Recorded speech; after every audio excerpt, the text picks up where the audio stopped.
दोस्तों, पाकिस्तान के मरूफ मजहबी स्कॉलर और दारुल उलूम कराची के सदर मुफ्ती तकी उस्मानी साहब ने एक नया फतवा जारी कर दिया है।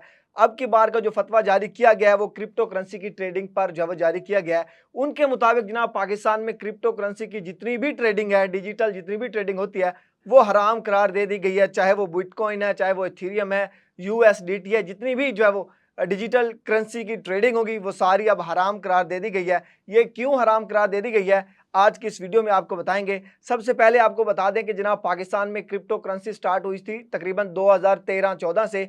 वहां से स्टार्ट हुई, आज तकरीबन 13 से 14 साल हो गए हैं और 2017 में पीक पर थी क्रिप्टो करेंसी ट्रेडिंग पाकिस्तान में। बहुत सारे लोगों ने इन्वेस्ट किया। तकरीबन इन 14 सालों में किसी ने भी जब इस पर फतवा नहीं लगाया, लेकिन तकी उस्मानी साहब ने आज जो फतवा लगा दिया। क्रिप्टो करेंसी की ट्रेडिंग क्यों हराम करार दे दी गई है। अब जनाब उनके मुताबिक क्रिप्टो करेंसी की जो ट्रेडिंग है वो कभी बहुत ज्यादा डाउन हो जाती है और कभी बहुत ज्यादा अप हो जाती है, जिस वजह से इसका जो है हिसाब किताब नहीं बनता और उनके मुताबिक ये जो है वो जुए के जुमरे में चला जाता है, सट्टेबाजी के जुमरे में चला जाता है, जिस वजह से यह हराम करार दे दी गई है। अदरवाइज इसका कोई और ताल्लुक नहीं है।